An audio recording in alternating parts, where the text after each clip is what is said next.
Bienvenue dans le 3e et dernier épisode de Boys. Avant de commencer, voilà ce qui s'est passé dans les 2 premiers épisodes.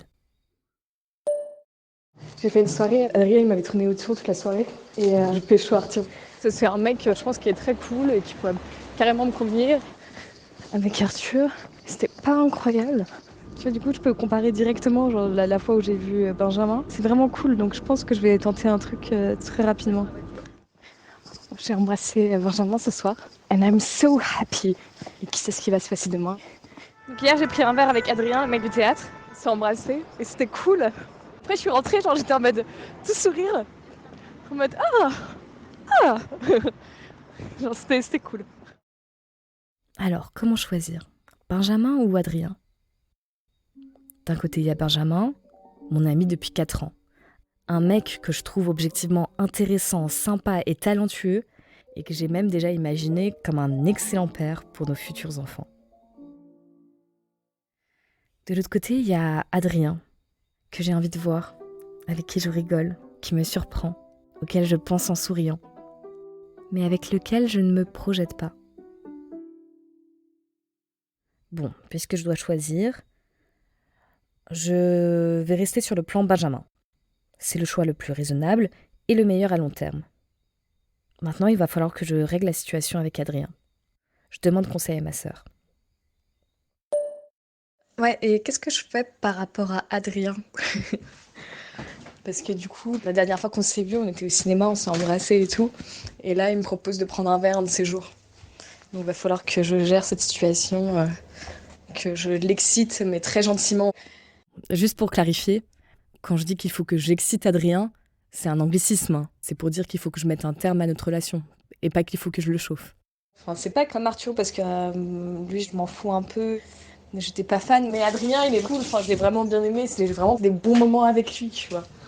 Donc voilà. Je pense que le mieux, c'est quand même de dire la vérité.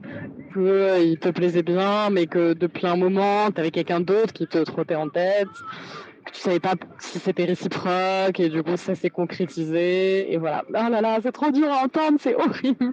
Mais je pense que ça pourrait passer, plus ou moins. Elle a raison. Allez, je propose à Adrien de se voir pour lui expliquer tout ça.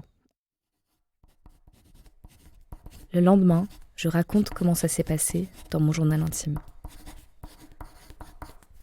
Hier, j'avais un partiel l'après-midi, puis je devais aller au cinéma avec Adrien, lui dire que c'était la dernière fois qu'on se voyait, et lui proposer quand même de dormir chez moi. Je passe à la maison, je finis de me préparer, et je le retrouve. Je lui annonce directement la nouvelle.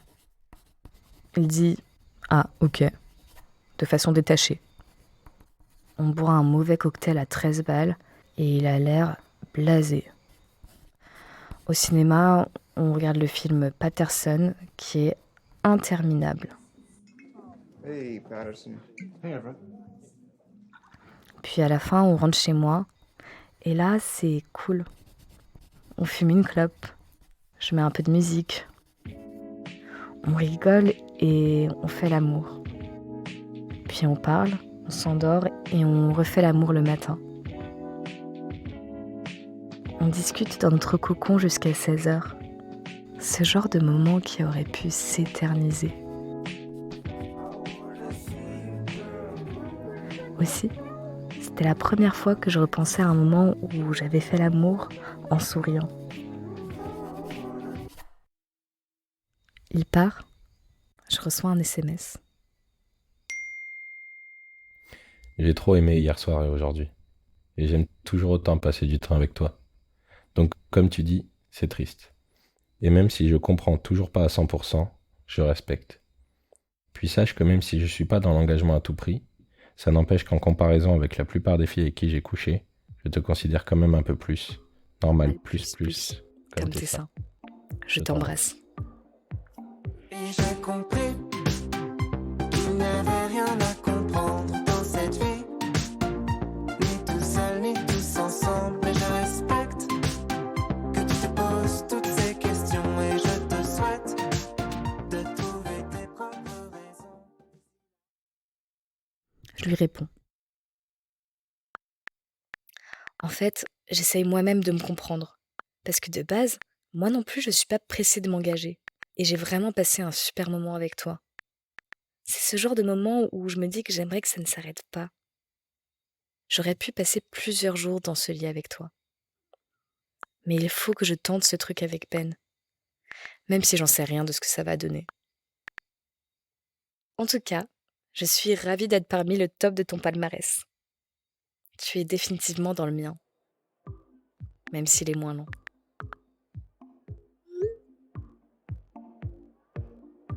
Maintenant que j'ai réglé la situation avec Adrien, je peux me lancer dans l'histoire avec Benjamin.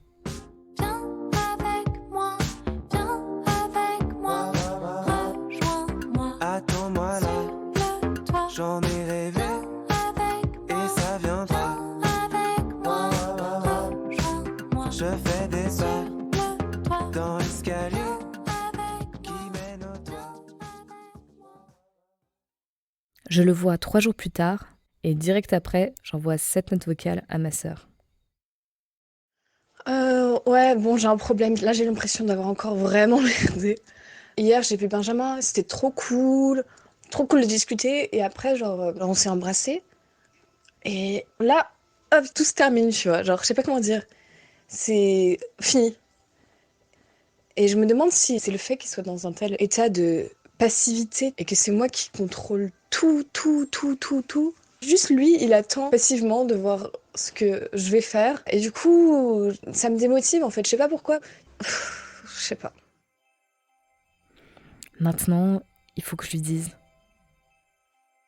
Je pensais lui dire que je crois que j'ai confondu amitié et amour. Et je pense que c'est vraiment le cas. Enfin, amitié plus admiration, plus bon feeling avec le fait d'avoir des sentiments. Mais finalement, je ne lui dis rien de tout ça, et voilà ce qui se passe quelques jours plus tard. J'ai fait un masterclass avec Benjamin ce soir, et c'était super, etc. Et après, il me fait genre, ouais, passe à la maison pour voir notre nouvel appart. Je fais, ok, je passe, machin. Mais dans ma tête, il y avait Louis qui était là-bas. Sauf que Louis travaillait le soir. Donc j'arrive déjà, en fait, on est que tous les deux. Et genre, on discute, machin, tout va bien. Sachant que la fois dernière, quand je lui ai dit au revoir, je lui fais la bise, tu vois. Et là, en se disant au revoir, il tente de m'embrasser. Et vas-y, moi j'étais en mode bise. Et il fait genre, ah, je fais genre, ouais. Et après, il était en mode bon, ok. Et après, je fais genre, tu veux qu'on en parle? Il me fait genre, non, je pense qu'il y a des choses mieux, faut pas en parler. Je fais genre, oh, ok. Il fait genre, bah, tu peux toujours venir vendredi à la pendaison de crémaillère. Je fais genre, ok, cool. Après, je pars. J'étais déjà en mode, oh putain, c'est trop chiant comme moment. Et là, je me rends compte que j'ai oublié mon sac. Et du coup, genre, j'y retourne. Je vais chercher mon sac. Enfin, bref, gênant. Et je me suis sentie un peu mal après. Enfin, comme depuis le début de cette histoire avec Benjamin, je me sens comme une connasse. Ce qui est un peu le cas. Donc, voilà.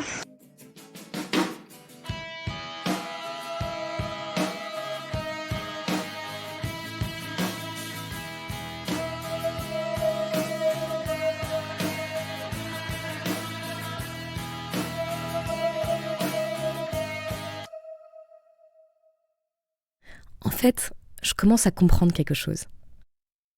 C'est marrant comment tu sais, il y a une dissociation entre ce que je voudrais penser et ce que je pense vraiment. Genre ce que je voudrais ressentir et ce que je ressens. En vrai, j'aimerais bien ressentir rien pour Adrien et quelque chose pour Benjamin, mais dans les faits, bah, c'est l'inverse.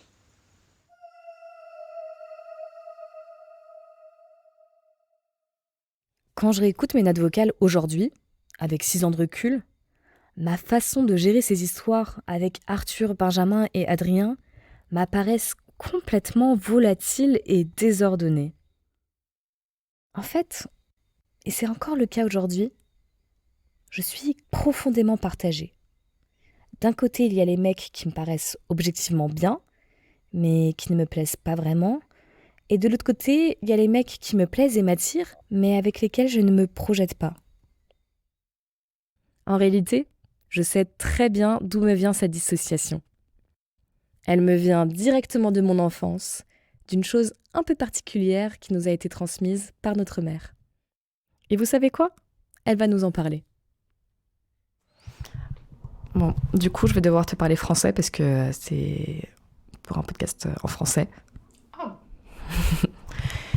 Et ma première question, c'est est-ce que tu te souviens de nous avoir un peu donné des leçons de qu'est-ce qu'il faut chercher chez un homme? Quelles sont les qualités qui sont importantes chez un homme? Je me rappelle, quand vous étiez petite, dès le plus jeune âge, à mes enfants, je dis, voilà, essaie de vraiment comprendre comment il voit les autres personnes et sa vision du monde. Est-ce que c'est quelqu'un qui est indifférent au sentiment des autres ou pas? Est-ce qu'il est gentil? La personne est soit fondamentalement gentille, soit fondamentalement pas gentille. Et si tu es avec une personne qui est fondamentalement pas gentille, à un moment, ça va tourner contre toi. Tu vas souffrir. La manière la plus sûre pour pouvoir juger ça, c'est de voir comment il est avec ses proches, autres que toi. Donc, ses parents, ses sœurs et frères et ses amis. Et il faut écouter comment il parle de ses relations dans le passé. Est-ce qu'il se met en question? Est-ce qu'il est gentil, entre guillemets, avec ses ex? C'est révélateur par rapport à ce que risque de se passer dans votre relation. Après, je disais qu'il ne faut pas surtout juger un homme par ses paroles, de ce qu'il dit. Il faut voir les actions. Par exemple, s'il dit « Ah, j'adore ma maman », après tu regardes, est-ce qu'il aide sa maman? Est-ce qu'il est à l'écoute de sa maman? Est-ce qu'il cherche à passer du temps avec elle? Est-ce qu'il est au courant de ses problèmes dans la vie? Voilà. Et il faut surtout ne pas juger un homme de comment il se comporte avec toi au début de la relation, parce que c'est pas du tout révélateur par rapport à son caractère. Les actions qui sont vues par la société comme une preuve d'amour, c'est bidon. Qu'il ne faut pas ni chercher ce genre de preuves, ni les prendre au sérieux. Comme par exemple, tout ce qui est romantique. Les petits cadeaux, les petites attentions, les fleurs, les surprises. Tout ça, ça montre rien de sentiment d'un homme. Sauf comment il veut être perçu. C'est plutôt à voir avec son ego qu'une vraie preuve qu'il ressent quelque chose de fort pour toi. Est-ce que tu peux penser à d'autres critères encore de qu'est-ce qui fait qu'un homme est une personne avec qui on peut se projeter ou pas? Oh, bien sûr, plein. Est-ce que ça rentre en compte les études que fait la personne? Ou est-ce qu'elle en est professionnellement, si elle sait où elle va professionnellement? Et des éléments du genre s'il est fumeur ou pas? Certainement. Si une personne est fumeur, c'est ma vision personnelle. Je suis très anti-fumeur. Donc j'ai beaucoup de mal à voir un fumeur, une fumeuse à côté de mon enfant dans sa vie. Et au niveau d'études, bien sûr, parce que pour moi, c'est une question de comment la personne se projette dans la vie. Est-ce qu'elle prend la responsabilité pour soi-même et pour sa future famille? Est-ce qu'il pense déjà à comment il va s'occuper financièrement de sa famille? Ça, c'est pour choisir un homme, pourquoi? Pour moi, de toute façon, le but de n'importe quelle relation, c'est éventuellement de trouver une personne pour la vie. C'était comme ça pour moi, dès jeune âge, dès l'adolescence. Pour moi, sortir avec un homme qui clairement n'était pas la personne avec qui je peux construire quelque chose dans la future, c'était une perte de temps. Et donc, j'ai projeté cette vision sur mes enfants, les filles comme les garçons.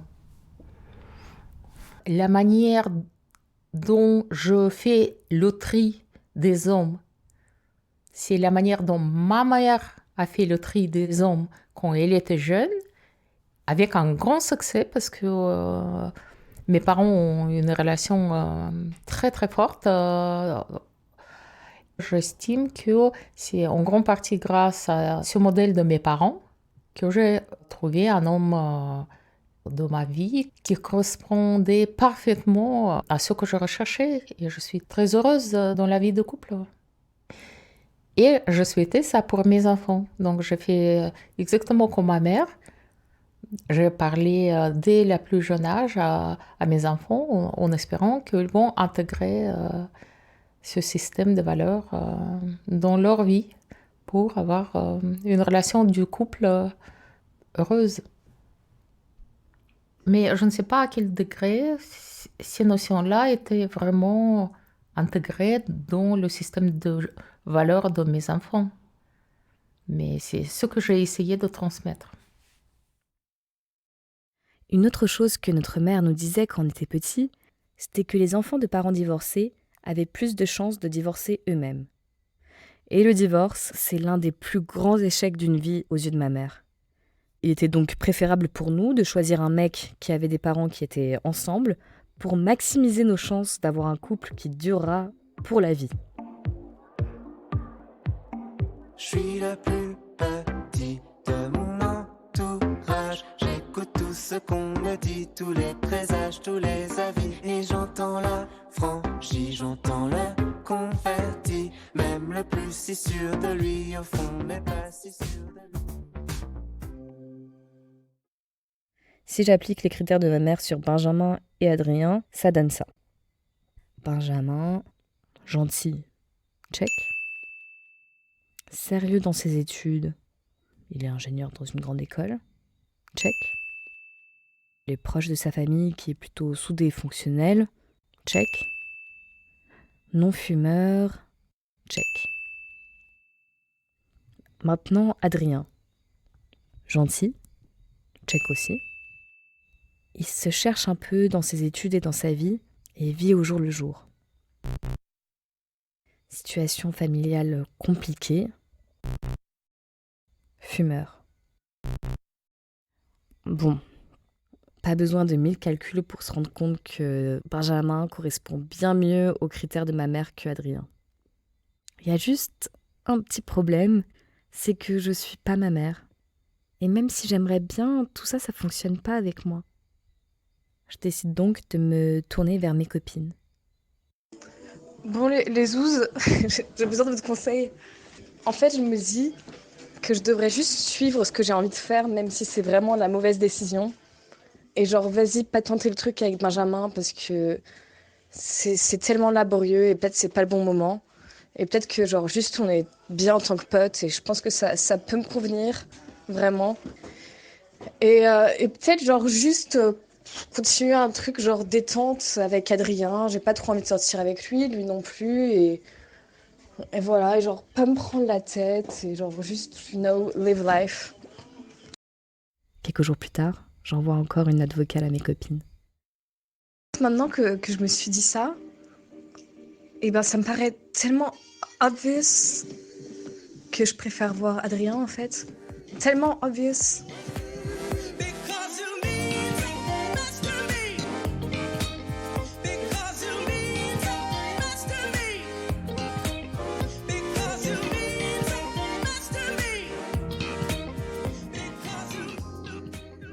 Avant de finir cet épisode, je voulais juste laisser un petit mot pour ces 3 garçons.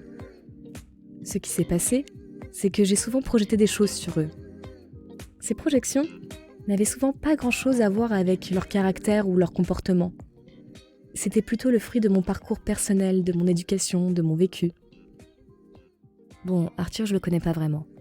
Mais Benjamin et Adrien, même si nous ne sommes plus en lien aujourd'hui, je les ai bien connus. Et j'ai encore énormément d'affection et même d'amour pour eux. Benjamin, ce que je pense de lui n'a jamais vraiment changé. C'est vraiment cette personne incroyablement intelligente, gentille, talentueuse, avec qui on peut parler d'absolument tout. Cette brève histoire entre nous a causé un réel coup d'arrêt à notre amitié. Et même si ce sont des choses qui arrivent, c'est quand même un peu dommage, parce qu'un ami comme Ben, c'est extrêmement précieux.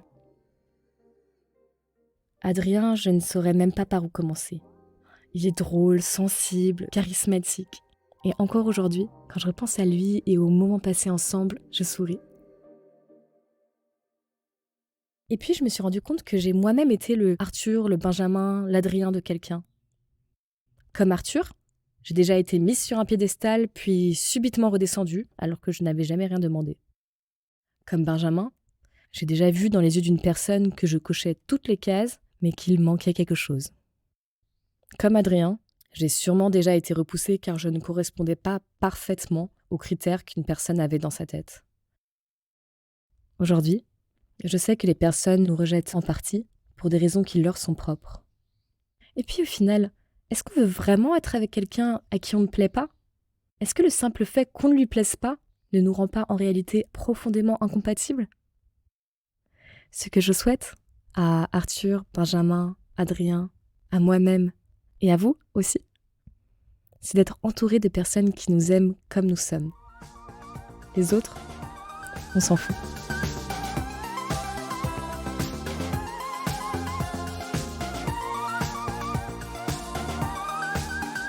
J'espère que cette première série de Sophinerie vous a plu.